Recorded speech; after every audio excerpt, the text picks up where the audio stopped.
tardes a todos.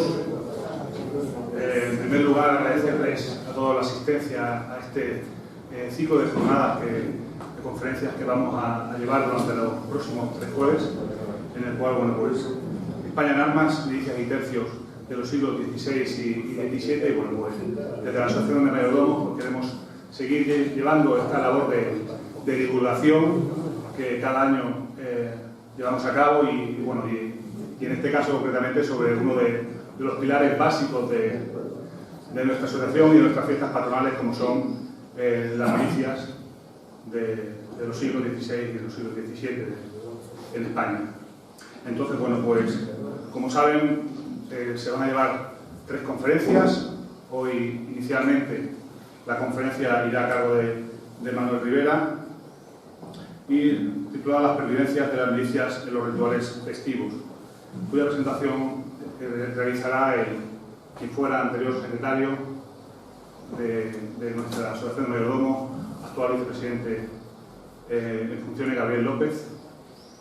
Bueno, el próximo jueves 4 de mayo, también llevaremos una conferencia a través de José Luis Mirequi Quintero, bueno, militar de profesión y bueno, experto en el tema de estudio de los tercios militares en España, y el próximo jueves 11 de mayo pues se llevará una última conferencia a cargo de José Javier Ruiz Ibáñez,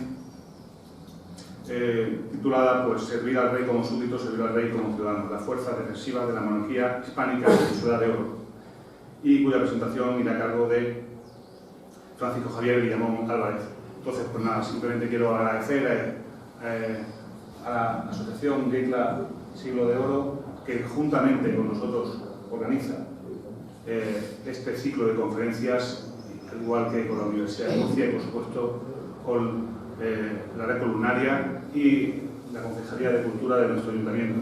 Pues bueno, sin más, pues le quiero dar la palabra a Fernando Ruiz para que haga la presentación. Señor presidente, señores y señoras, en primer lugar, reiterar las gracias que ya le he dado al presidente por su presencia. Es difícil en el mundo informático en el que estamos que la gente se presente a un acto de forma física, lo cual es de agradecer. Yo les quería contar brevemente que estamos 4 organizaciones convergiendo en una idea de divulgación. Estas van a ser unas jornadas divulgativas. Y cada conferencia va a ser muy diferente a la conferencia anterior. Para nosotros, lo que no está en los archivos está en la tradición. La primera conferencia va de eso, va de ver en todas las tradiciones que se recogen ritos de la soldadesca qué hay de común. Porque eso que hay de común en todas esas tradiciones, no solo de la península ibérica, sino también de América, incluso también de Europa, de donde estaba la monarquía hispánica, podemos aprender cómo llevaban las banderas, podemos aprender cómo eran los rituales, ¿no? Entonces, de ahí vamos a aprender. Es un inicio, porque no está todo investigado y hay que investigar mucho en esa línea. En segundo lugar, la semana que viene nos van a enseñar cómo eran lo que se sabe desde los archivos, cómo eran los ritos, quién mandaba, cuáles eran las órdenes. Nos vamos a aprender la semana que viene que cuando alguien viene y nos dice esto era así, es falso. No era así, era mucho así. Dependía de la compañía, dependía de la soldadesca, dependía del consejo. Había mucha diferencia, mucha diversidad. Por lo tanto, aquí pontificar es muy complicado. Nosotros queremos aprender para hacerlo cada vez mejor. Entonces, llamamos a los mejores. Hoy nos va a acompañar uno de los mejores investigadores con respecto a las fiestas tradicionales. La semana que viene, uno de los militares que han investigado, quizá todos, él ha leído los originales de casi todos los legajos que hay en los archivos de Simancas de cómo se organizaban tanto las tropas profesionales como la soldadesca de los concejos como la de GEICLA. Y por fin, el catedrático José Javier Ruiz, mi hermano, nos va a contar cuántas guerras tenía Felipe II y cómo se organizaban y cuántos tipos de ejército había, porque también hay mucho equívoco en eso, y yo creo que la tradición que tiene José Javier en ese aspecto da una garantía de calidad para esa conferencia. Una de las cosas más importantes es que le pedimos a todos los ponentes que esto no fuera una conferencia académica, sino que fuera una conferencia de divulgación, que la pudiéramos entender hasta yo, que no soy de letras, que la pudiéramos entender todos, y se han prestado. Ha sido una generosidad por parte de todos ellos inmensa. Entonces le tengo que agradecer a ellos esa disposición, a ellos y a los que le pagan a presentar. Agradecer profundamente al Ayuntamiento de Murcia, perdón, de Murcia no, al Ayuntamiento de Yecla, de Murcia no tiene nada que ver todavía, al Ayuntamiento de Yecla su predisposición para colaborar con nosotros, a mis compañeros de la Asociación Yecla Siglo de Oro que se han volcado con estas jornadas y que las estamos esperando como agua de mayo, a la Universidad de Murcia, que tiene un proyecto junto con Red Columnaria de transferencia del conocimiento a la población. No debe ser la universidad un ente cerrado, ¿no? Debe de participar, para eso la pagamos entre todos. Y por supuesto a la Asociación de Mayordomos, que desde el minuto cero puso a nuestra disposición los locales, su colaboración, los ponentes y sobre todo, y lo que más le agradezco al presidente saliente y al actual presidente, ha sido su afecto, su cariño y su consideración. Así que sin más, les dejo con el presidente para que inaugure cuando quiera la jornada. Pues nada, simplemente ya quiero dar paso a Gabriel López para que haga la presentación de nuestro ponente, de Manuel Rivera, para que pueda dar comienzo a la conferencia. Gracias.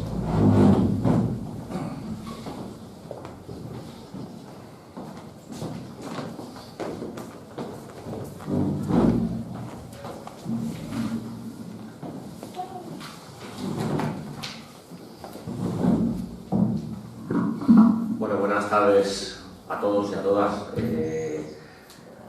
La verdad es que no tenía intención de volver a sentarme aquí tan pronto, ¿no? después de la asamblea, pero bueno, pues quiero agradecer también a mi asociación de mayordomos, mi queridísima asociación de mayordomos, a la Asociación Siglo de Oro, como no, al Ayuntamiento de Yecla y a la Universidad de Murcia y la Red Columnaria, porque bueno, que hayan pensado en mí para presentar a la conferencia de hoy, que es mi buen amigo Manuel Rivera.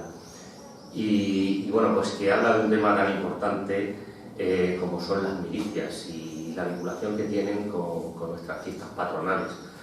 Y bueno, pues con esto pues yo creo que lo que se pretende es pues resaltar la importancia que tienen estas fiestas, las fiestas patronales de Yecla, como un vestigio que se ha quedado anclado en el pasado y que básicamente ha cambiado un poco a lo largo de los siglos, pero que era una cosa común en el resto de las poblaciones de la antigua monarquía hispánica, ¿no?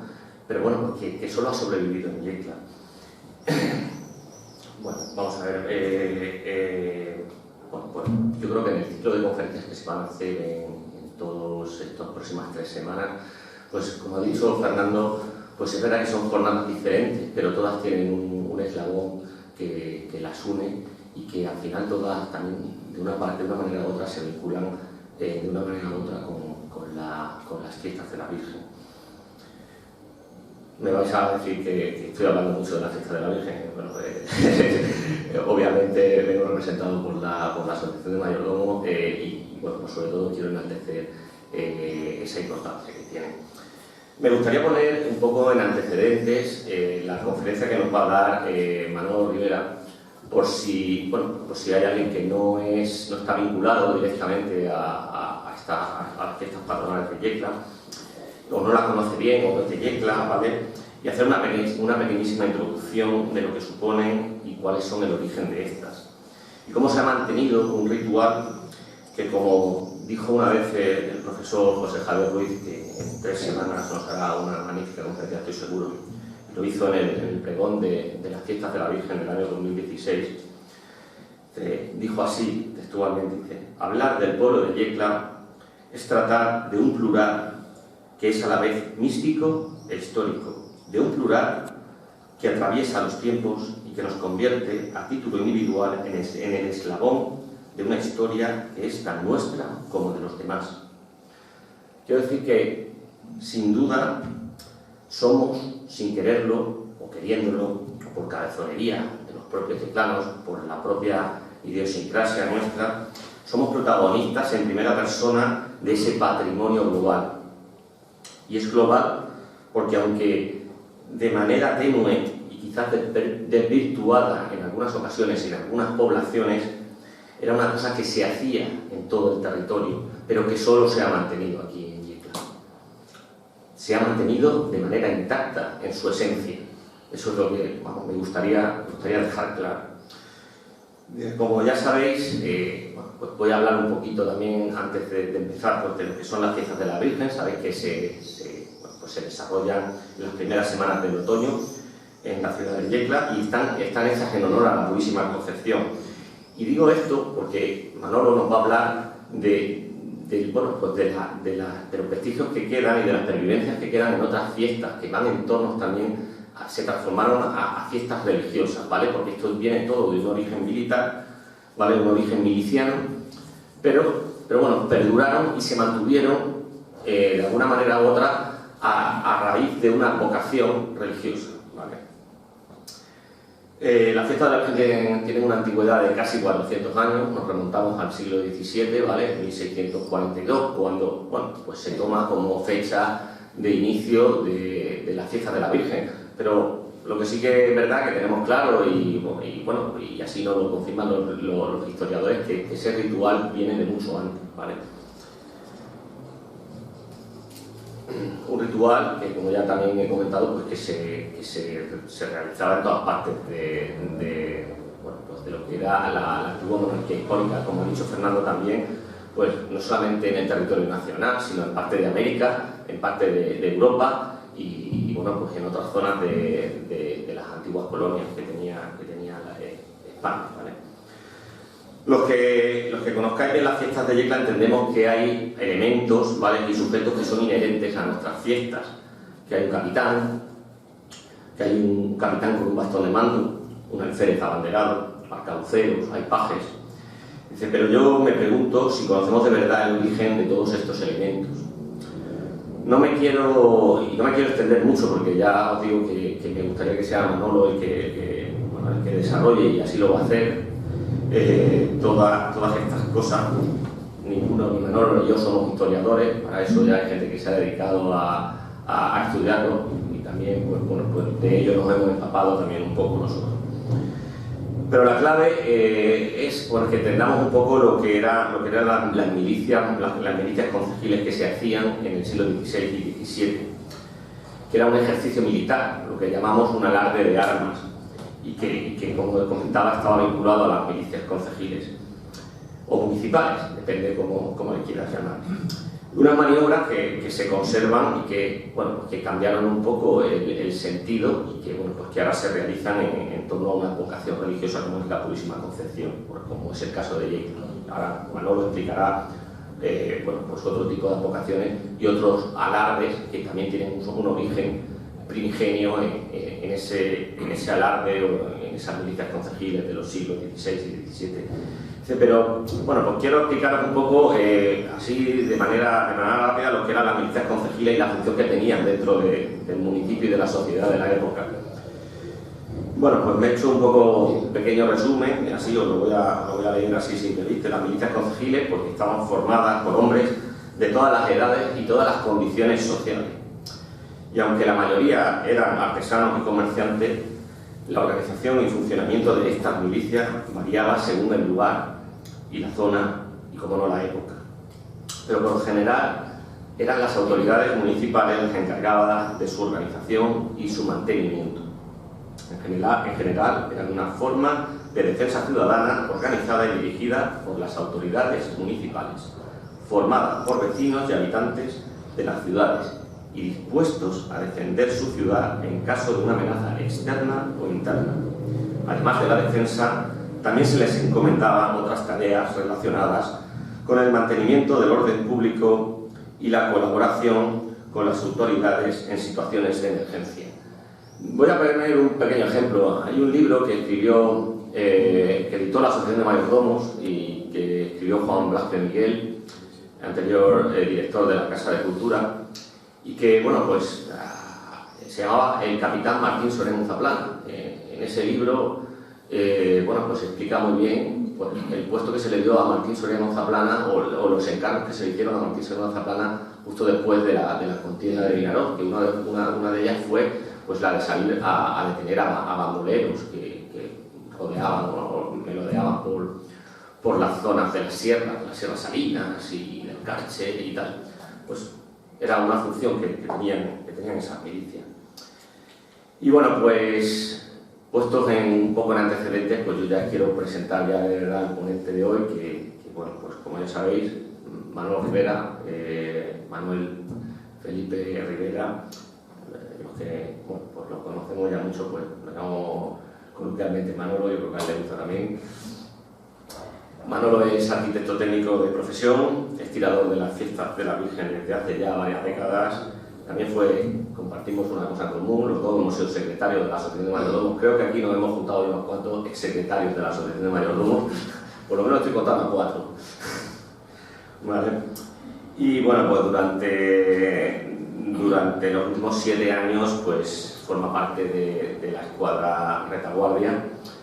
Además, pues es un apasionado y un estudioso de las fiestas de la Virgen desde hace años, y prueba de ello son los artículos y las aportaciones que en estos últimos años pues ha aportado tanto a la revista Programa de las Fiestas de la Virgen.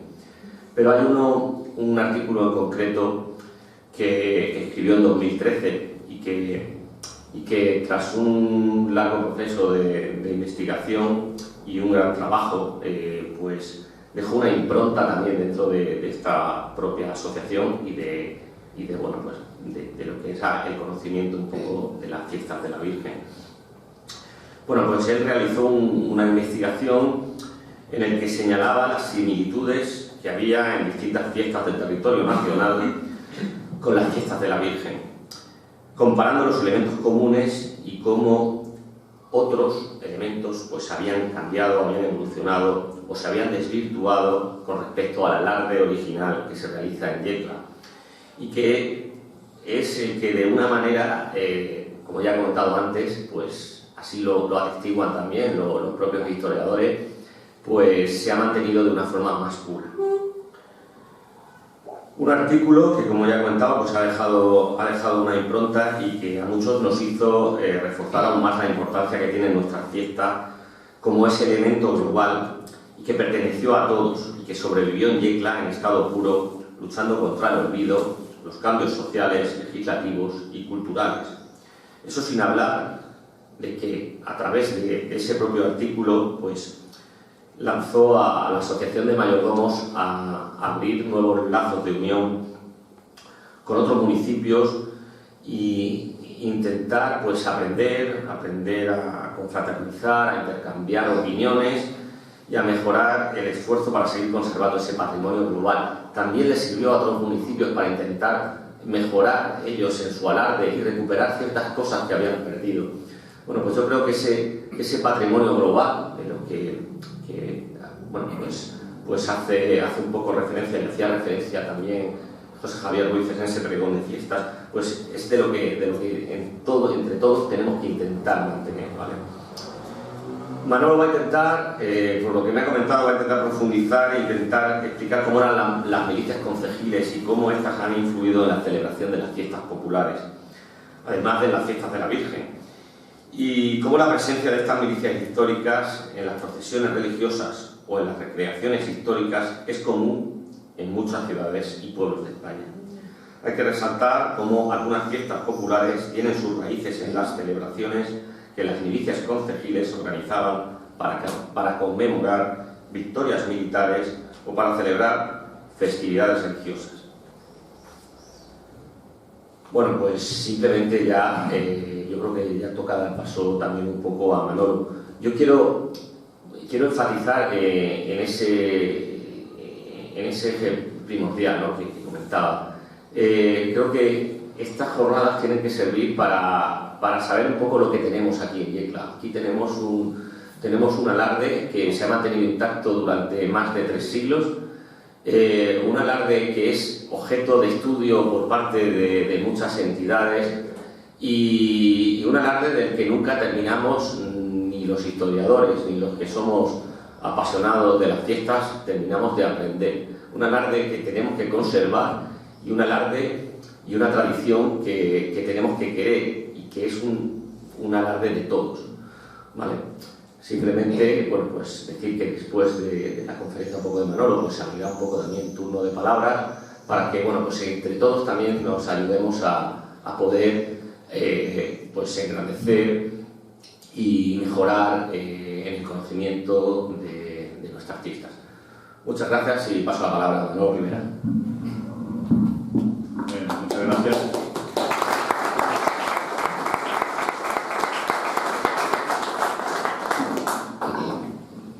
Muchas gracias, Gabriel, por la presentación, y también quería agradecer pues, a los organizadores de este ciclo de conferencias pues, que pensaran en mí, que yo en realidad comparado con los otros ponentes pues soy un simple aficionado a la fiesta y un amante de la fiesta de la Virgen, y bueno, tampoco nunca hubiera pensado que podía dar una conferencia en un ciclo así. Así que muchas gracias por la invitación. A modo de presentación, es decir que toda esta información que ya publiqué en el artículo apareció en el programa de la Fiesta de la Virgen de 2013, es fruto de la recopilación de la misma a lo largo de varios años. Siempre he sido amante de nuestras fiestas, pese a que no me decidí a participar activamente hasta el año 2006. Conocía bastante el ritual, pero como la mayoría de los yeclanos lo entendía como algo de nuestro pueblo, sin preguntarme mucho más allá sobre el origen real y el porqué de las cosas que se desarrollaban y sucedían. Sí que conocía que en Gaudete y Isaac salían parte de los participantes de sus pueblos cristianos con la vestimenta muy similar a la nuestra y que se celebraba un rodo de banderas y existía algo parecido a nuestros pajes. ¿Se oye bien? Me llamaba la atención que en Ciudadela de Menorca, en la fiesta de San Juan, aparecieran unos participantes a caballo vestidos como tiradores, o que en Siena, Italia, hubiera una fiesta que se jugaban varias banderas a la vez, a modo similar a como lo hace un mayordomo de nuestras fiestas. Más allá del año 2000, a través del certamen de banderas celebrado en Yecla, descubrí que los rodos de bandera eran bastante extendidos y comunes en fiestas de moros cristianos de Levante. Por aquellos entonces, que en el uso de Internet ya empezaba a ser generalizado, buscando algo, me apareció en la pantalla un artículo en el que hablaba que unas fiestas se celebraban en Pozo Blanco, había un capitán y alférez, reclutamiento de la compañía por alguien acompañado de un tambor el día previo al inicio de las fiestas. Los participantes iban vestidos de gala y portaban armas que disparaban en ciertos momentos de la celebración. Todo ello me pareció fantástico y al mismo tiempo reseteó mi punto de vista hacia nuestras fiestas, borrando una idea de que celebrábamos una invención local de Yecla en la que se habían creado esos personajes tan característicos y que alguien, al venir del Vinador, había decidido que se dispararan durante los traslados y procesiones de la Virgen del Castillo. Resulta que había mucho más, tras todo aquello que para nosotros era tan normal. Por la misma época, en 2005, no recuerdo si antes o después de lo anterior, apareció la reedición de Memoria Histórica sobre la Fiesta de la Virgen de Jiménez Rubio, comentada por Liborio Ruiz, en la que se explicaba la fusión existente en lo que era la antigua soldadesca y los rituales de nuestras fiestas. Ahí vi una explicación clara de por qué los actos que se celebran y su origen.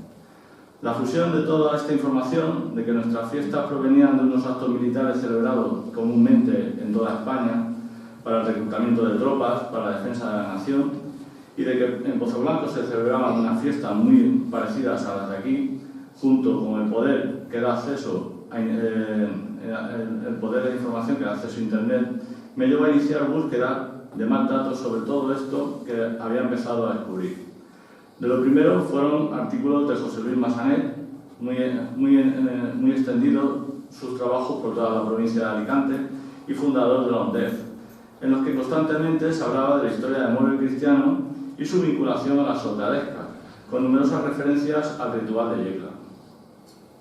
Con mi entrada en la directiva de la Asociación de Mayordomo en 2012, ya tenía recopiladas varias fiestas de la geografía española con elementos de soldadesca. Iniciamos el contacto con algunas de estas asociaciones que las organizaban, lo que me llevó a intensificar el rastreo y recopilación de cualquier tipo de fiesta que pudiese atisbar alguna relación con soldadescas. En verano del 2013 me dediqué a poner orden en todo lo que ya tenía, pero a la vez que lo hacía, abría nuevas rutas de búsqueda. No le di más importancia que el mero orden de mis documentos hasta que el entonces vicepresidente, Carmelo Ruiz, me propuso publicar algo de aquello en el libro de la Fiesta de la Virgen, a lo que estaré siempre enormemente agradecido porque nunca pensé que aquello fuera a salir más allá del escritorio de mi ordenador. Los alardes de armas y soldadesca. Durante el siglo XVI durante los siglos XVI al XVIII, los alardes de armas en las poblaciones eran asociados a la existencia de milicias concejiles en ellas. Desde sus inicios, estas fuerzas municipales eran compañías integradas por los propios ciudadanos movilizados, en contraposición con la profesionalización de las compañías reales. Estas compañías formaban la Milicia General del Reino, creada en 1609 tras el fracaso de las milicias provinciales fundadas en 1562 por Felipe II para sustituir a las antiguas milicias de reserva que habían sido creadas por los reyes católicos en 1496. Estas sucesivas milicias eran el ejército de reserva y participaban en conflictos como la defensa de las costas levantinas contra el ataque de los piratas berberiscos. La Milicia General del Reino estaba mandada por un capitán, un alférez, un sargento y varios cabos, elegidos por el concejo. Una de las misiones del alférez era la de ondear o rodar la bandera, para lo cual se le exigía destreza en su manejo ya desde 1505. Los soldados eran reclutados entre los vecinos de 18 a 50 años y podían ser piqueros, arcabuceros o mosqueteros. Estas compañías se convocaban por el Concejo a petición del rey cuando precisaba de su participación en la defensa del reino, realizando un alarde de arma para adiestrar a los reclutas. Estos alardes, denominados soldadescas, se fueron asociando en muchas poblaciones a la celebración de sus patronos respectivos, saliendo en las procesiones, disparando sus arcabuces, como un acto más dentro del festejo popular que la población dedicaba al patrono. Testimonio de estas soldadescas hay muchos a lo largo de los siglos XVI, XVII y XVIII en poblaciones de nuestro entorno como Caudete, Orihuela, Alcoy, Villena, Sax, Petrer, Elba, Onil, Ibi, Concentaina, Monforte del Cid, Bocairente, además de la propia Yecla. Estas mismas circunstancias se daban en otras ciudades y pueblos del resto de España. Esto fue como consecuencia de la contrarreforma iniciada en el Concilio de Trento en 1545, que impulsó las fiestas religiosas, las procesiones y representaciones en la calle, Semana Santa, Corpus Christi, uniéndose la soldadesca a estas fiestas para darle mayor realce. Del mismo modo, estas soldadescas se producían en las celebraciones de otros acontecimientos significativos relacionados con la corona, fiestas reales, incluyendo las celebraciones por boda, nacimiento, victorias y pases militares, como la victoria de Felipe V en la Guerra de Sucesión, o acontecimientos especiales de índole local, como la entrada de la Virgen de la Aurora en Yecla en enero de 1752, o en 1756 en Elda, con motivo de la procesión de Acción de Gracia tras salir de una mortífera epidemia. Las fiestas reales se celebraban principalmente en grandes ciudades, primero con la participación de nobles en juegos militares de corte caballeresco y a partir del siglo XVIII con los Borbones con autos de moros y cristianos. En las ciudades más pequeñas, que carecían de medio económico suficiente para celebrar autos de moros y cristianos, las fiestas patronales y reales se celebraban desde el siglo XVI con la participación de la soldadesca en los desfiles y procesiones disparando sus arcabuces. Por tanto, durante esta época, la soldadesca se convocaba tanto para actuaciones militares de defensa del reino como para participar en estas fiestas. Pero a partir del siglo XVII la profesionalización fue potenciada en detrimento de las milicias municipales, que a mediados del siglo XVIII habían casi desaparecido, pasando en muchas poblaciones a continuar su existencia unida únicamente a festividades religiosas, conservando su organización, ritual y mandos para la organización de alardes en esos días. El caso de las fiestas de moros y cristianos. El origen de la fiesta de moros y cristianos está en representaciones ficticias de los combates durante la Reconquista.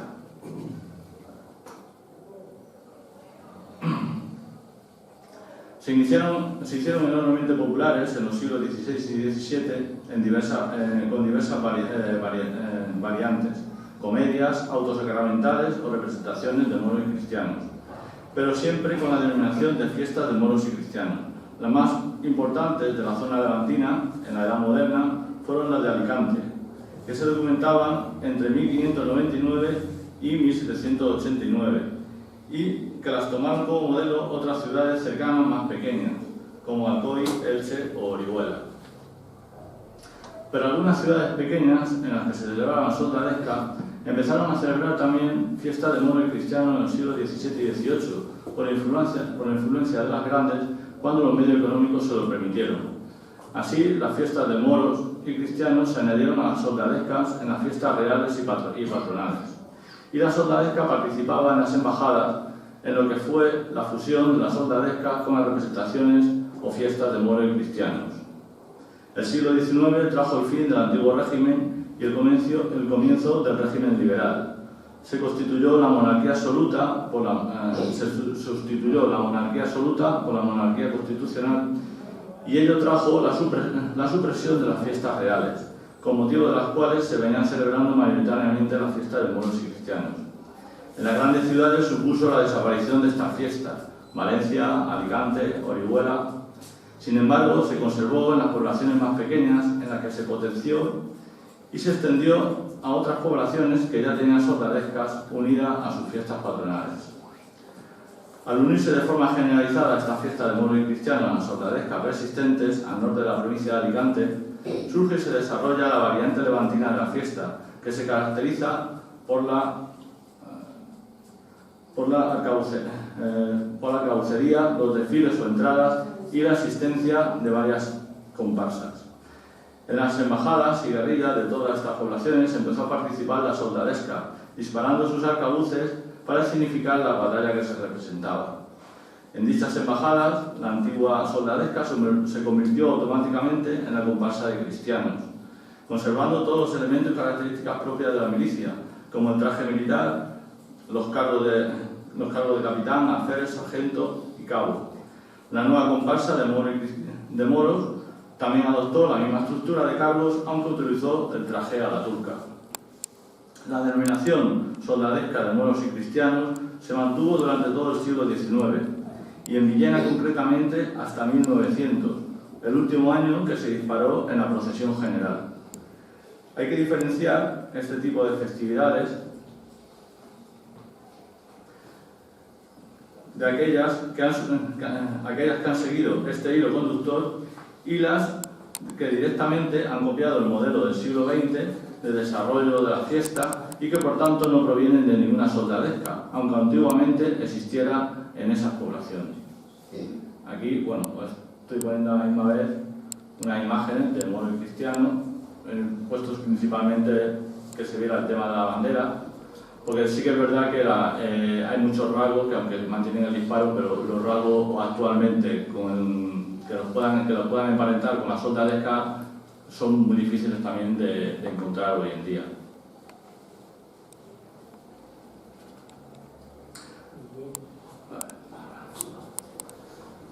Panorama de las soldadescas o lo que queda de ellas hoy en España. Tras la búsqueda exhaustiva de información referente a otras fiestas de similares características a la fiesta de la Virgen de Yecla, se puede comprobar que el tipo de fiesta de soldadesca estaba extendida por toda la geografía española, con similar celebración a la nuestra en los siglos XVII y XVIII. El rodo de bandera, junto con la salva de la arcabucería, son claramente vestigios de los antiguos alardes militares que se celebraban en toda la geografía peninsular para que el capitán pasara revista a las tropas. Todas estas fiestas, entre los siglos XVIII al XXI, han sufrido diferentes avatares de forma particular, siguiendo una evolución de manera aislada y local que ha conformado cada una de las celebraciones de la forma que ocurren hoy en día. En muchos casos parecen festejos con poco o nada en común. En ocasiones son casi irreconocibles, estando asociados a otro tipo de tradiciones que casi las han absorbido. La evolución de las fiestas soldadescas en España ha seguido diferentes caminos que podrían esquematizarse en los siguientes. Soldadescas que mantienen todos o casi todos sus rasgos característicos al completo, En este apartado estaría la soldadesca de Yecla. Soldadescas que han evolucionado a moro y cristiano y que mantienen algún rasgo reconocible de las mismas. Soldadescas casi perdidas, de las que solo han perdurado algún rasgo o pequeña parte de su ritual, bandereo, existencia de cargo entremezclados con otra celebración, etc. Soldadescas desaparecidas a lo largo del siglo XX. En el programa de la fiesta 2013 publiqué un recopilatorio resumen de todas estas soldadescas o restos de ellas halladas por mí en la geografía española. La enumeración no pretendió ser exhaustiva, sino una aproximación a lo existente, confirmándose que existen muchas más referencias a añadir, aunque sí, quizás se encuentra lo más significativo de lo existente actualmente en España. Como rasgo general se puede ver, aparte de la que aparte de la soldadesca de Yecla y a medias con adaptaciones y variaciones, la de Pozo Blanco y alguna más, ninguna otra soldadesca ha llegado completa hasta nuestros días. Como rasgo generalizado, la inmensa mayoría ha perdido los disparos, en numerosos casos motivados por la Real Cédula de Carlos III, por la que se prohibía el uso de disparos con pólvora dentro de los pueblos en 1771. Tras esta prohibición, algunas poblaciones solicitaron su uso, a lo que el rey fue contestando uno a uno, reanudando su uso en aquellos en que éste iba ligado a un compromiso de regulación, tanto de la pólvora como en evitar los excesos de la fiesta. Por ejemplo, Yecla y sus antiguas ordenanzas de 1786. En otras poblaciones, ese uso no se solicitó o devolvió, por lo que adaptaron la guardia a realizarlo sin disparos. La existencia de cargos, capitán, alférez, en su mayoría hasta sargento, y en algunas también cabo, es uno de los rasgos más generalizados y uno de los detalles que llega a identificar la fiesta como reminiscencia de las soldadescas. En algunos casos solo queda eso, los cargos. Un punto muy común en la gran mayoría es la existencia de banderas, y un alférez abanderado ejercita acciones con ellas: jugar, correr, rodar, volar, bailar, bandear, ondear, revolotear, lancear, flamear, tremolar, son algunas de las denominaciones que tiene el hecho de mover la bandera en círculos alrededor del alférez o abanderado. En una buena parte, la bandera mantiene características comunes y de origen en su diseño y dimensiones, mientras que en otra ha sido sustituida por un simple paño ligero que facilita sin muchas dificultades la acción a realizar con ella. En la inmensa mayoría va unida su celebración al patrono del pueblo, aunque también las hay ligadas a carnavales o al corpus. Hay una, como la soldadesca de Chinchilla, de la que solo perdura eso, el nombre de la celebración, haciendo en varios artículos mención a su antigua similitud con la de Yecla.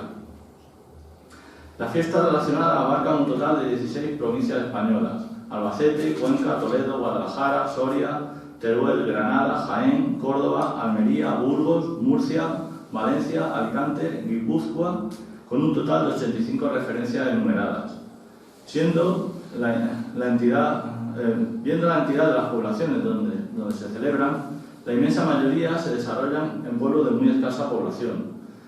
Si se ve la anterior relación de provincias, quitando la de la zona levantina, el resto casi coincide en su totalidad con la hoy conocida España vaciada. Esto hace que la documentación gráfica o documental, en muchos casos, sea difícil de conseguir, habiéndose logrado un único dato de la referencia de su existencia. No se ha encontrado ningún estudio en conjunto. La mayoría de los artículos que se relacionan son noticias o estudios de ámbito local a lo sumo provincial. Las comparaciones con la soldadesca de Yecla, como modelo festivo y etnográfico de su origen común, solo ocurre con cierta frecuencia en la fiesta del moro y cristiano de la zona levantina. No existe ninguna mención en los artículos referentes a fiestas de otras provincias. Por tanto, los estudios solo están hechos de forma aislada, para una fiesta en concreto, cuando se trata de fiestas que en sí tendrían que formar un conjunto todas ellas. Una buena parte Son celebraciones que no cuentan con el respaldo de ninguna asociación legalmente constituida, sino por un grupo de vecinos que guardan todos los enseres y se los transmiten de unos a otros, o bien se traspasan los cargos o son los encargados de buscar voluntarios que los ocupen, con la mera intención de que la tradición perdure. Los años en que la Asociación de Mayordomos invitamos a fiestas de estas a escribir en nuestro programa algo de sus tradiciones y celebraciones, a veces fue complicado lograr contactar con alguien que lo pudiera hacer. De hecho, tuvimos que descartar algunas posibles colaboraciones y buscar otras por la imposibilidad de contactar con alguien, pues algunas poblaciones se trata de pedanías casi despobladas, en las que son vecinos ausentes que durante las fiestas vuelven los que las mantienen. Aquí, bueno, si alguien quiere ver la relación de fiestas a la que he hecho mención, puede ver en el programa de 2013, es donde está publicado, aquí no lo vamos a ver en detalle, aquí vienen todas esas celebraciones clasificadas por provincias y algunos rasgos en plan esquemático sobre todas ellas. Esta que está en amarillo sería la de Yecla, como eje principal de comparación con todas las demás. Sí, es verdad, me está diciendo, y es verdad, porque además me lo he sacado yo esta tarde de la página web. el programa está colgado en la página web, como todos los demás, por lo tanto se puede ver ahí.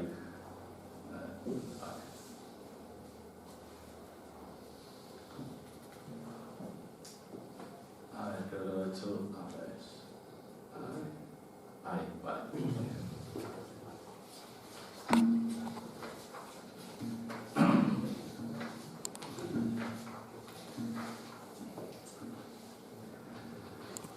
Ejemplos de lo que queda de ellas hoy en España. A modo de muestra de distintos tipos de soldadescas que perduran en España, vamos a conocer algunas de ellas con diferentes grados de conservación y evolución, lo que nos puede dar una idea del panorama actual existente. Voy a hacer mención a varias de las fiestas, pero el texto que voy a leer sobre cada una de ellas lo he sacado directamente de textos de la zona. O sea, no he querido adaptarlo a mi escritura o a mi vocabulario, sino que la descripción viene hecha por gente de esa zona. También lo que nos puede ayudar un poco, pues muchas veces el vocabulario siempre suele ser muy particular, como ocurre, por ejemplo, en nuestra fiesta de la Virgen, que las palabras muchas veces son muy precisas las que hay que utilizar para saber exactamente de lo que estamos hablando.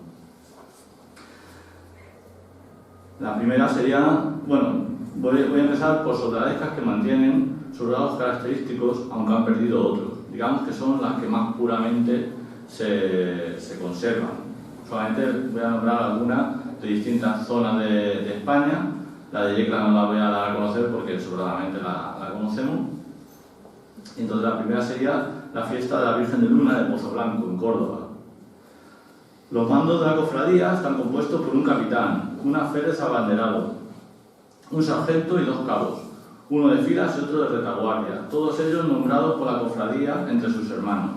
Los atributos de mando son los siguientes. El capitán, como máxima autoridad, lleva bastón de mando. El alférez abanderado, como su nombre indica, porta la bandera. El sargento y el cabo de filas llevan alabarda.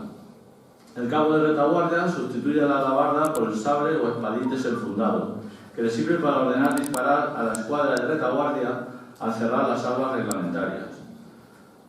Los cofrades portan armas para hacer disparos en momentos y lugares señalados. Las descargas pueden ser de 2 tipos, cruzadas o a bandera desplegada. Si vemos un poco aquí la foto, podéis ver que el arma sí que la han sustituido en una escopeta más o menos bastante actual, pero esto es una compañía que es casi del tipo de las más parecidas o más puras que quedan con respecto a las soldadescas. Aquí podéis ver claramente una similitud enorme con nuestras fiestas. Aquí el capitán delante de la Virgen, y aquí podemos el alférez jugando, como ellos lo denominen, la bandera.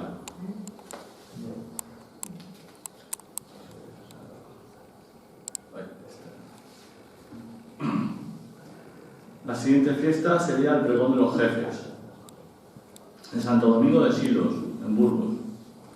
La fiesta de los jefes comienza el Día de Reyes. Por la tarde se procede al sorteo de los cargos de capitán, cuchillón y abanderado entre los varones casados del pueblo. ¿Cómo se desarrolla la fiesta? Nos lo cuenta una crónica de 1899, haciéndose hoy de la misma manera. El anuncio de la fiesta. El sábado, víspera del dulce nombre de Jesús, a eso de las 11 de la mañana resuena el tambor de la villa, y al oírlo acuden numerosos niños del pueblo armados todos de uno o dos cencerros, a la cual más ruidosos. Es la hora de ir a buscar a los jefes. Van primero a casa del sargento, el cual, llevando el cuchillón y siguiendo al tambor, se dirige a casa del alférez. Tomando su bandera, sigue al sargento a casa del capitán, que espada en mano marcha en pos del alférez. Así, ordenados, van a dar la vuelta al pueblo, recorriendo ciertas calles determinadas, para presentarse al público y anunciar la función. Un acto totalmente similar a lo que hacen las punchas aquí el día anterior a las fiestas. En su marcha no olviden hacer su visita al monasterio, entrando en el primer patio, donde siempre sale parte de la comunidad a saludarlos.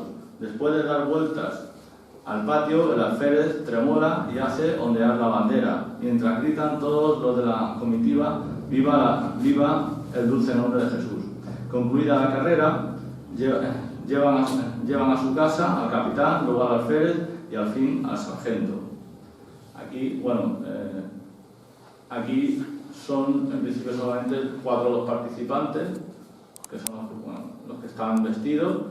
Veis que aquí claramente el bastón de mando sería el capitán, el alférez y el sargento.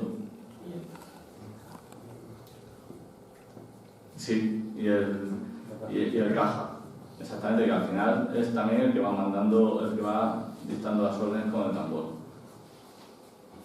Aquí vemos el juego tremolar de la bandera, con las características, por ejemplo, de que aquí ha mantenido la punta de flecha, cosa que aquí en Yecla, por ejemplo, la punta de flecha que correspondería a la bandera es lo que va encima del pomo.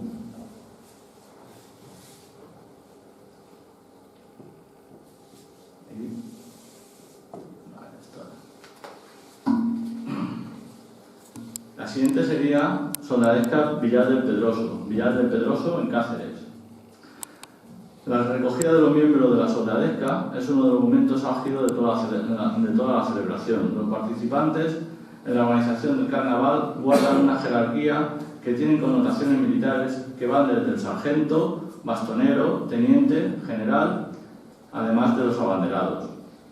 Los sargentos y sargentas pueden ser varias parejas. El número depende de lo numerosa que sea la familia organizadora y de las amistades que posea, pero puede oscilar entre 6 y 12 parejas. Los bastoneros, teniente y general son una pareja por cargo. Los abanderados y los tamborileros suelen ser los mismos todos los años. La incorporación de la abanderada a las fiestas ha sido de reciente creación. Cada miembro de la soldadesca está en su casa. La recogida comienza cuando los tamborileros divididos en 2 grupos se dirigen a casa de dichos miembros por separado, comenzando por los sargentos y sargentas, que ocupan las últimas posiciones de la formación de la comitiva. Allí les aguarda una andanaba de salvas tiradas por los familiares y amigos de miembros que recogen, a salir a la puerta de la casa, a tiempo que se le grita un viva el carnaval. Desfilan por las calles del pueblo, hasta la casa del siguiente en el orden establecido, y así sucesivamente hasta completar toda la formación de sargentos y sargentas por separado. Luego recogen los bastoneros y bastoneras y a continuación tenientes y generales. Este ir y venir de la soldadesca se hace a ritmo vivo del tambor y bajo el constante lanzamiento de salvas y y gritos del vecindario vitoreándolos cuando pasan. En la plaza, el vecindario forma un círculo y en el interior los miembros de la soldadesca forman otro más reducido. Los tamborileros son los que marcan la frecuencia de los movimientos con su ritmo. El abanderado hace girar la bandera alrededor de él, sosteniéndola por el mástil, tratando de pasarlo por debajo de una u otra pierna, en gallarda exhibición de habilidad. Al final, cuando el repique del tambor lo indica, los sargentos se arraciman alrededor del abanderado, levantándolo por encima de sus cabezas. A continuación, hacen lo propio con las mujeres con la banderada. Y aquí pues, podemos ver la formación un poco que he comentado. Aquí, de nuevo, el bastón de mando, el alférez con la bandera. Y bueno, aquí llevan algo que no sé si podría ser un sustituto de un arma o de una alabarda, llevan algo, un arma. Aquí están en posición de jugar la bandera y aquí es el acto cuando dicen que los sargentos levantan al abanderado en hombros.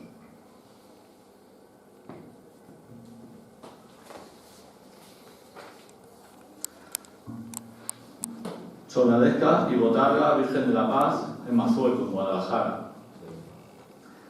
La soldadesca está formada por un capitán, un alférez o abanderado, un sargento, 2 cabos y 5 soldados, cuando los hay.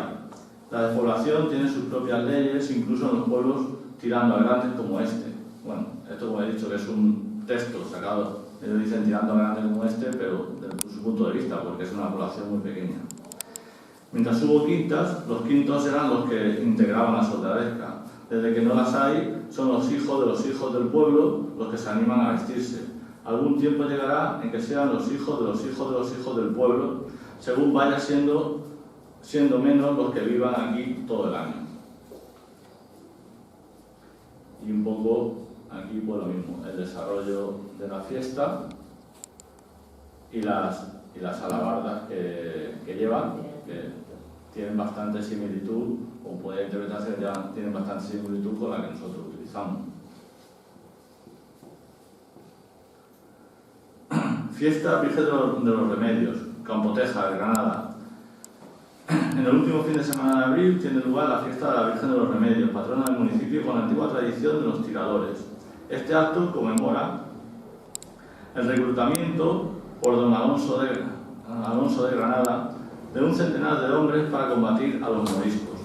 A lo largo de 3 días, siempre con un rito que marca perfectamente los pasos, el alabardero, el tamborilero, los tiradores con sus carabinas y las banderas recorren el pueblo, disparan salvas de pólvora con sus armas y protegen a la Virgen de los Remedios, con cuya imagen hacen la carrerilla durante la procesión, en la que todos los componentes van corriendo durante un momento dado. Aquí veis la formación de la compañía, también como siempre encabeza una caja. Estos van con una especie de trabuco, lo que llevan de arma.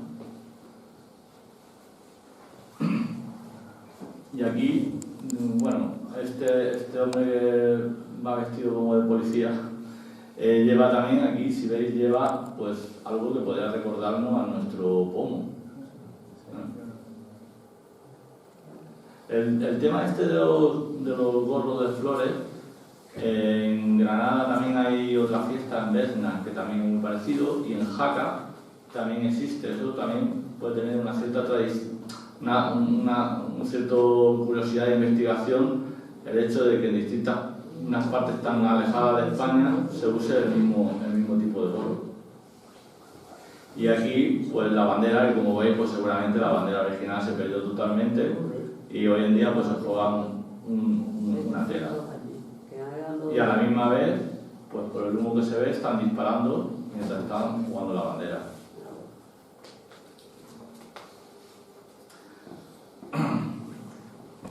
El siguiente apartado serían las soldadescas que han evolucionado a modo cristiano En este apartado no se va a nombrar ninguna fiesta en particular, puesto que son más conocidos por nosotros ejemplos muy cercanos como Caudete, Sal, Villena, Castalla, Habanilla y muchas más que provienen directamente de la fusión de los autos y las soldadescas y donde en mayor o menor medida son reconocibles reminiscencias de estas. Y luego pasamos al siguiente apartado, que serían las soldadescas casi perdidas, de las cuales ha perdurado algún rasgo o pequeña parte de su ritual, bandereos, existencia de cargos entremezclados en otra celebración, etc. La primera, la fiesta de los cargos de Bazalote, Albacete. Esto es por San Blas. Se comienza con la tradición de recogida de los cargos, que son los símbolos durante esta jornada de los distintos patrones de la localidad. Así, al bastón representa a San Ignacio, la bandera a la Candelaria y el pincho a San Blas. El 3 de febrero coincide además con otra de las tradiciones más disfrutadas en todo el pueblo, que acude a participar en la llamada Corrida de la Bandera, una actividad llena de fiesta y colorido y que con el paso de los años se ha abierto a la participación de niñas, niños, jóvenes, convirtiéndose en una de las citas más populares y entrañables de estas fiestas. Esto lo que viene a decir, y como se ve en las imágenes, es que realmente allí no es un abanderado o un alférez el que juega la bandera, sino que son, por así decirlo, no los participantes directamente, sino que los espectadores los que pueden jugar la bandera. Aquí, por ejemplo, el bastón de mando, que lleva ahí unas tiras, pero bueno, ya vemos alguna cosa que nos puede parecer parecido o similar al lazo que ya se lleva aquí en Yecla.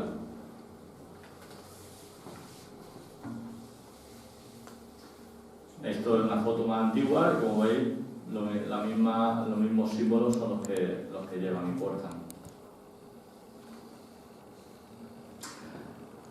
Dance de Visiedo, en Visiedo, Teruel.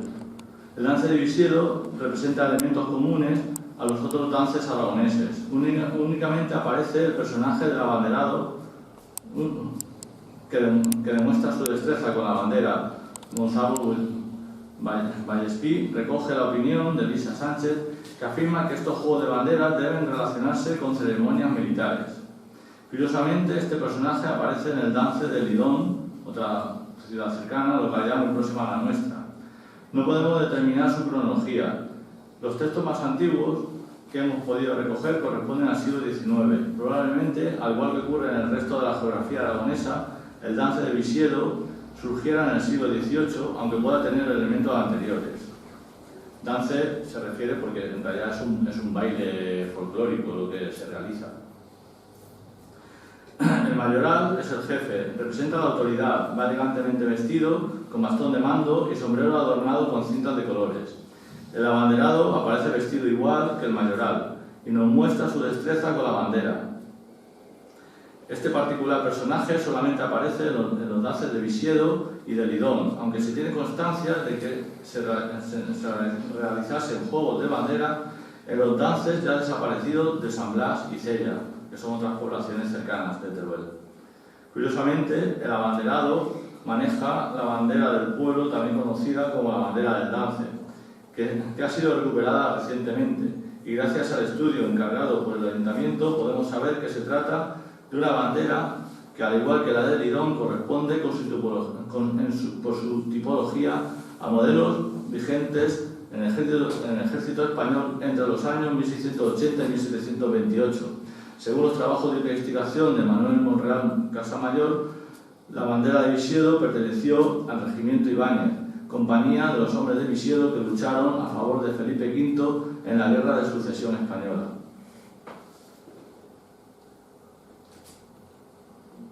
Aquí podéis ver también unas imágenes más antiguas. Y de nuevo, como en las anteriores, el bastón también con unas telas o una decoración en la parte superior. Y esta es la vestimenta que llevan esto en un museo de los dances que hay en Teruel. Las banderas de Alustante, en Alustante, Guadalajara. Una de las tradiciones más vistosas e interesantes que se ha conservado en Alustante es el bandeo de la bandera de la Virgen durante la procesión de la Natividad.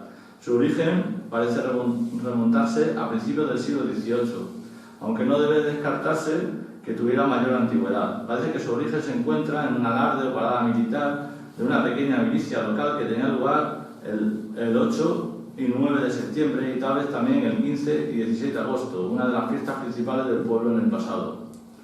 En 1653 se documenta en Alustante una soldadesca en honor a la Virgen de Natividad, con unos capitanes de las fiestas y un capitán de los mozos, a los que se le paga 120 reales y 44 reales respectivamente, en concepto de ayuda para los gastos de la pólvora que gastaron en las fiestas.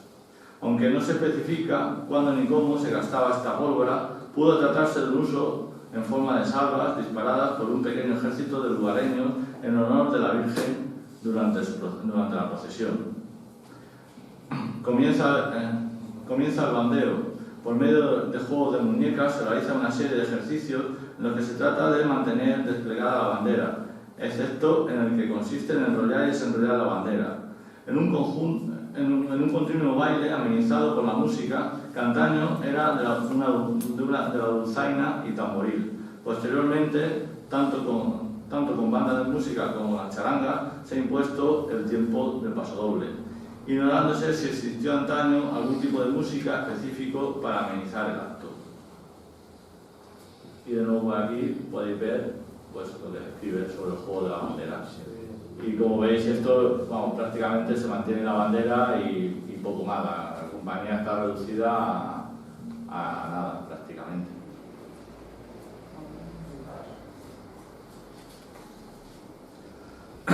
Carrera de sargentos, El Torrico, Toledo.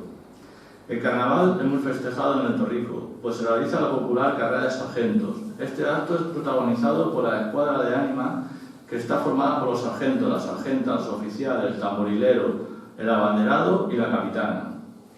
Las sargentas que portan el traje típico de franjas son escoltadas por los sargentos y sus alabardas hasta donde están las autoridades. Los últimos en trasladarse son el abanderado y la capitana por ser las figuras más importantes. Una vez se llega junto a su escuadra, el tambor cambia de ritmo y los sargentos empiezan a correr guiados por un oficial. Tras varias carreras movidas por señas estratégicas, los sargentos muestran su valentía y lozanía. A continuación, la bandera rinde honor a la escuadra y el acto termina con la venta de dulces típicos, que son bajados a la plaza en barreños de barro sobre la cabeza de los sargentos. Aquí supuestamente todos son sargentos, y aunque creo que no llevan realmente nada en la parte superior del bastón, la llevan adornada, pero no llevan lo que sería la alabarda. Aquí veis el abanderado y de nuevo en la capitana, pues con el bastón de mando.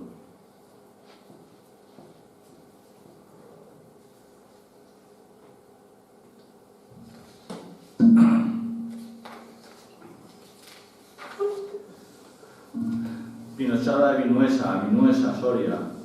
Cuenta la leyenda que el motivo de disputa fue la pugna entre los dos pueblos por la posesión de la Virgen, aparecida en un pino de adscripción dudosa y a uno u otro municipio, con raíces pertenecientes a Vinuesa y ramas a Cogaleda.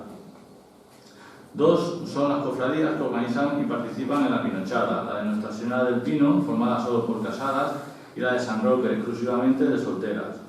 Cada hermandad cuenta con su propio personaje, capitán, alférez, sargentos. Estas cofradías recuerdan las soldadescas que se celebraban en otros pueblos de la provincia y que solo perduran en Iruecha, con su particular versión del moreo cristiano. Capitanes, alfereces, sargentos, provistos de espadas, rodelas, pequeños escudos y alabardas adornadas con cintas de colores llamadas bengalas. Delatan su antiguo origen militar. El conjunto se completa con los llamativos estandartes que portan los alfereces en cada cofradía.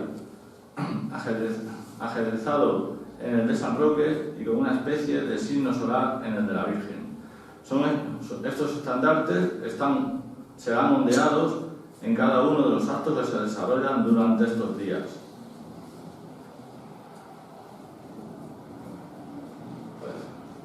Aquí, de nuevo, el bastón de mando, también lo mismo con un adorno superior. En este caso la bandera ha desaparecido y lo que se lleva es un estandarte. Aquí veis de nuevo la composición y aquí esto es el juego o lo que se hace con el estandarte, pues que será en sustitución de la bandera original.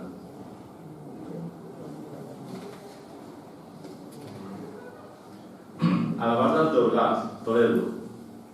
En Orgaz ha pervivido hasta nuestros días un cuerpo de alabarderos que ha hecho florecer sus alabardas revistiendo su cuchilla con un ramo de flores adornadas con múltiples cintas de colores.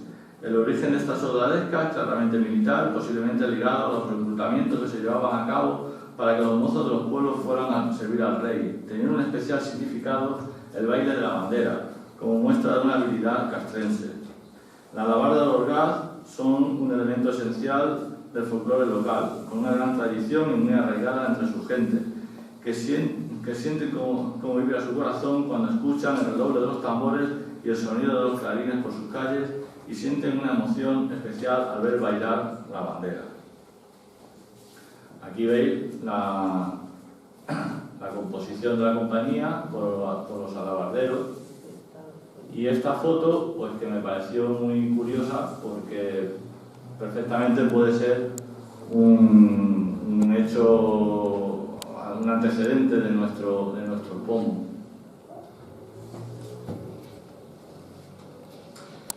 Conclusiones. Un primer apunte, después de esta recopilación de soldadesca, es como en todos los casos, en más o menos medida, han ido cambiando y evolucionando, mientras que las de Yecla han permanecido invariables, a excepción de algunos añadidos y pequeños retoques a lo largo del tiempo. Se ha constatado que no existen estudios de la soldadesca en su conjunto, sino que todos los existentes corresponden a ámbitos locales y como mucho comarcales, sobre fiestas que tienen rasgos comunes tras su evolución en el tiempo. No se realizan prácticamente comparativas con otras fiestas fuera de su zona geográfica. Teniendo en cuenta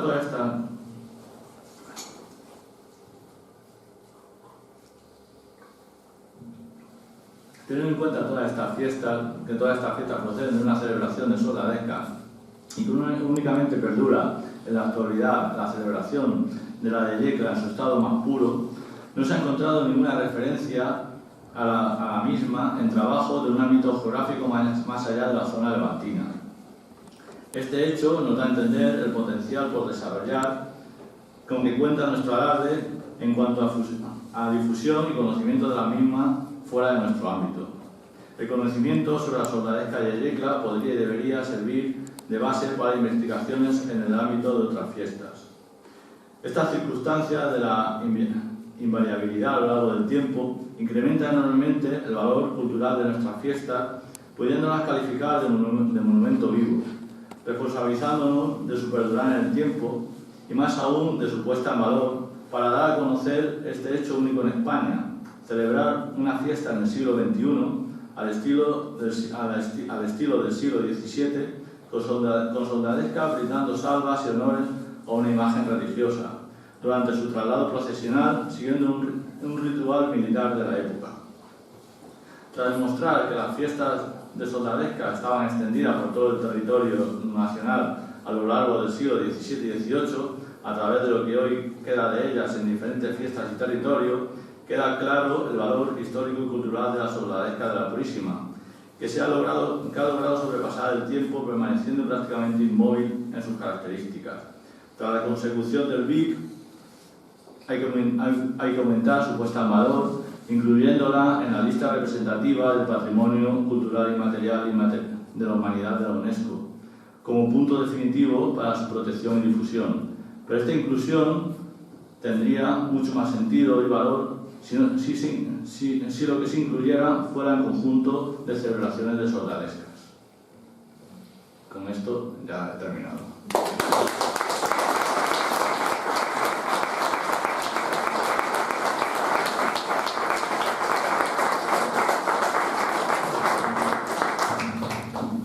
Bueno, pues ahora si alguien quiere hacer alguna pregunta a Manolo, queremos empezar entre todos pues una pequeña charla coloquio de intercambiar impresiones, correcciones, o lo que queráis, pues nada, dejamos un tiempo prudencial para que alguien se arranque un poco.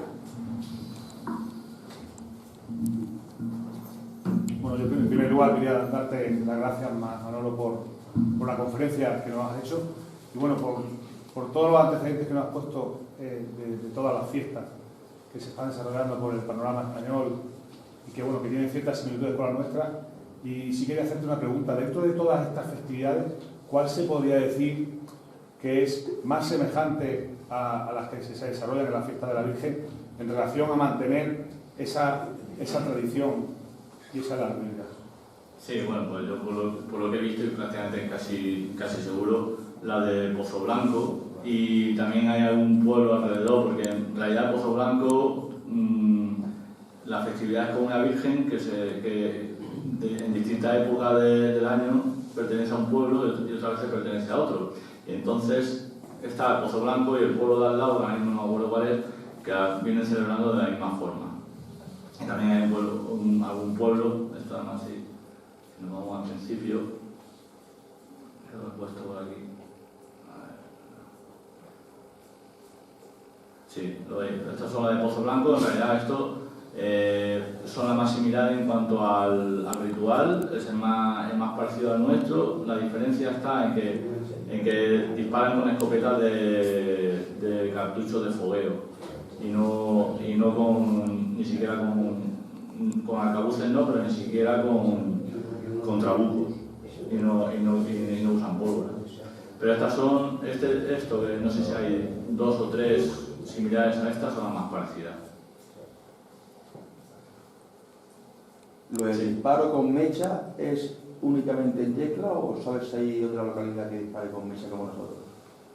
Pues a mí Paco García, mi primer presidente cuando estuve en la directiva, me comentaba de una fiesta de Bocairente que también disparan con mecha. Lo que tenéis que tener en cuenta es que lo del disparo con mecha aquí en Yecla eso tiene 100 y poco de años, porque anteriormente se disparaba con el mecanismo en el que se enganchaba el mecanismo y se disparaba con 2 manos. En el momento en el que se empieza a disparar con eso, no sé si se habría alguna forma de averiguar el porqué, pero el hecho es que incluso los arcabuces antiguos eran como un palmo más largo que los actuales, llegaban casi hasta el pecho. Y entonces a la hora de cambiar el sistema de disparo se acortó, pues claro, con una mano era mantener un arcabuz más pesado, es más complicado. Entonces fue cuando se cambió el sistema de disparo, fue cuando también se recortó el arcabuz. Sí, bueno, llevaba mecanismos de disparo, pero es verdad que sí que se disparaba con mecha.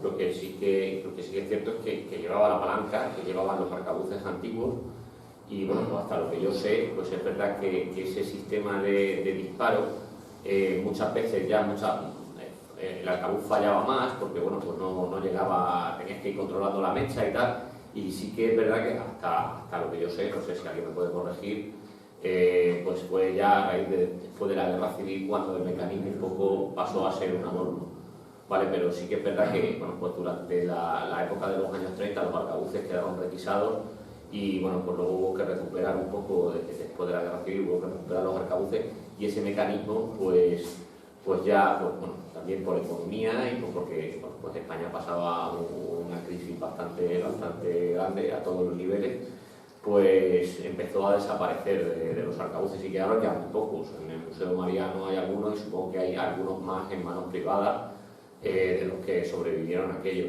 Pero bueno, la forma de disparar pues había de todo. Pues, yo he leído pues, ya en el libro del siglo XIX, no quiero, es que se me ha ido un poco, ya se narraban cosas de cómo era la forma de disparar. No se puede decir un poco en qué fecha concreta, pero sí que es verdad que la forma de disparar pues más o menos se ha mantenido. Unos disparaban con el mecanismo, otros disparaban con la mano. Tenemos que tener en cuenta también un poco, yo por lo que he leído, que el siglo de oro, que era la época en la que nacen un poco las fiestas de la Virgen, el oro me parece que no reinaba mucho en lo que eran la gente que iba a la guerra, ¿no? Entonces las armas, pues entiendo que deberían de ser bastante también rudimentarias, muy parecidas en parte a las que usamos ahora. Básicamente un pequeño tubo con una culata bastante sencilla. En eso sí que se diferencia con las que tenemos ahora. Pero ya digo que también son un poco suposiciones propias mías, ¿vale? Has comentado que la fiesta, unir lo militar a lo religioso, era porque llamaban, para hacer mayor esplendor en la fiesta, llamaban a los militares a participar en esa fiesta. Eso lo sigue haciendo hoy en día. Pues a los legionarios los llaman a desfilar Semana Santa, sí. a los infantes de marina a desfilar en otras, o sea, que sí que fue así como... Claro, efectivamente, entonces se llamaba al ejército que existía, y en los casos que están nombrando se llama al ejército que existe. O sea, la fusión, la función es la misma, que los militares pues desfilen en esa fiesta para dar mayor realce. Y aparte, en esta es que se disparaba, por lo cual también, claro, al disparar pues también lo que consiguen más efectos de llamada y a la población. Pero además de lo que habéis comentado, fijaros que el caso es al revés. O sea, no se llama a los militares, sino la soldadesca civil, la que forma la soldadesca del Concejo, solicita, hay documentos en Murcia, que la soldadesca, en 1560, solicita participar en la fiesta. Es la propia soldadesca la que le pide al clero que poder participar. Entonces, todo lo que hemos visto ahora mismo son soldadescas, no son militares, son soldadescas que forma la soldadesca del Concejo, que era la compañía de reserva de la monarquía. Y son ellos los que piden participar en las actividades religiosas, y yo creo que es lo que ha salido en todos los artículos. Por supuesto, yo también te doy la enhorabuena por la presentación. Había muchos pueblos que no le había visto la foto. He echado en menos unos cuantos, ya sé que el tiempo es limitado. Tenemos ahí a Vanilla, tenemos ahí a Habla, que también es una cosa y la verdad es que lo que tú has dicho estoy totalmente de acuerdo. Hay un campo, aquí hay un campo para tomar y definir cuestiones comunes, ¿no? O sea, parece ser que el juego de la bandera existía, era un hecho, los cargos de las compañías de soldadesca prácticamente llevaban los mismos nombres: capitán, alférez mayor, abanderado. A veces no es el mismo personaje, pero la mayoría de los veces se encuadra, sargento y cabo, ¿no? Y efectivamente, aludiendo al libro que publican Liborio y José Javier Ruiz, casi ninguno le llamaba milicia. O sea, uno coge los documentos de la época, del siglo XVI, y no se llaman milicias, se llaman soldadescas, igual que se llama en Necla. Me parece que ninguno de ellos, de estos pueblos, se llama a sí mismo milicia. Es muy interesante también la visita que hizo la Asociación de Mayordomos a las fiestas grosas de Tueja, donde se juega la bandera, y una bandera muy característica porque tiene un contrapeso. Repetir que a mí me ha encantado la presentación y porque uno no tiene más tiempo en la vida, pero me gustaría tener otra vida para dedicarme a recorrer todos estos pueblos, porque es verdad que es emocionante cuando uno está en una de estas fiestas y reconoce muchos elementos de los que ha visto desde que nació en las fiestas de allí.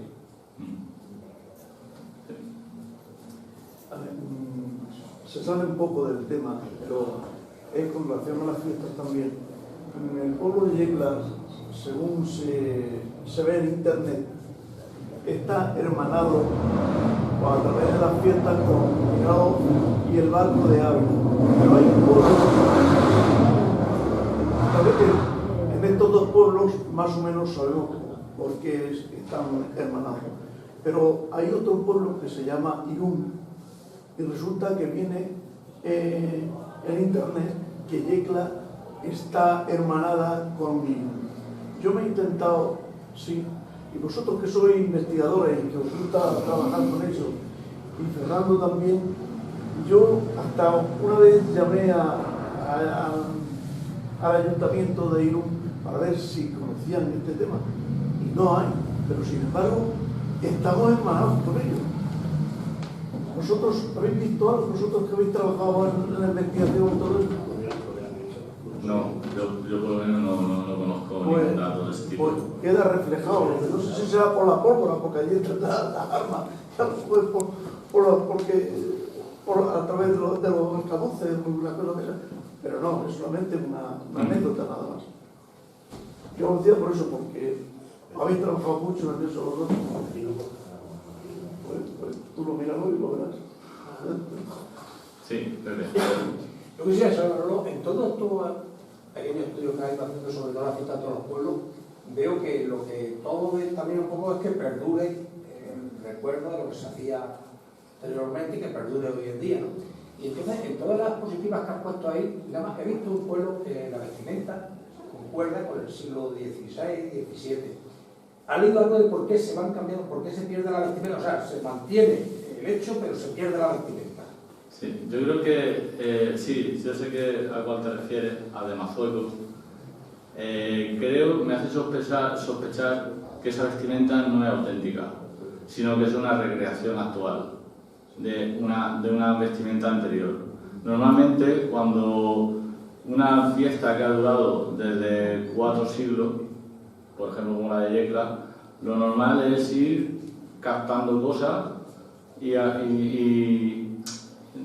no renovando, sino captando. Y entonces al final, ¿qué pasa? Al final de 3-4 siglos, lo que viste o lo que se hace es el resultado de pérdidas y añadiduras. Sin embargo, esa, además, en el que tú te refieres a esta de aquí, esa de ahí, a mí lo que me hace pensar es que esta fiesta se pudo haber perdido, o iban vestidos en plan paisano, como en otras que hemos visto, y sin embargo a alguien se le ocurrió vestir como la época original de la fiesta, pero no quiere decir que ese traje haya llegado en evolución hasta el día de hoy, sino que es, digamos, una añadidura actual el ir vestido así. Es muy difícil, es que si veis todas las demás fiestas, en cualquier... Sí, siempre hay, bueno, eso, sin saber por qué, pues hay un momento en el que se cambia, se añade, y entonces al final, ya te digo, la vestimenta es el resultado de los 3 o 4 siglos de evolución. Pero es imposible, vamos, yo bajo mi punto de vista, que una vestimenta como esta que estamos viendo haya quedado así después de 4 siglos. Yo no lo veo que eso sea así. Aquí, por ejemplo, tú pones la fiesta virgen, desde el principio del siglo XX hasta ahora, el gorro ha cambiado porque a la gorrera se le ocurrió cambiar en 1920, poner 4 bolas colgando. Y ya lo hemos cogido como un elemento nuestro. El fajín se añadió cuando la coronación. Entonces siempre hay elementos que se van añadiendo y cambiando y se cogen como tradicionales. Tú ahora no puedes decirle al gorrero que cambie, quite las 4 bolas y pongas como era antes el mecanismo del gorro. Igual que antes, ahora lo llevamos plano por abajo y antes era curvo. Ahora no se puede volver ya, porque ya hemos cogido el gorro actual como tradicional. Entonces yo creo que al final siempre, por lo que sea, por cuestiones, el traje evoluciona. Entonces que un traje se mantenga igual que si fuera al Escorial y ve ahí una exposición de un traje de época, no parece que eso sea el resultado de un traje después de 3 o 4 siglos. Además es muy curioso que parece que vayan de uniforme y no llevan uniforme. O sea, cada uno llevaría su vestimenta. Y llevan botas, no son caballeros. no va de caballo. Por eso digo, yo creo que eso es una recreación que han hecho del traje.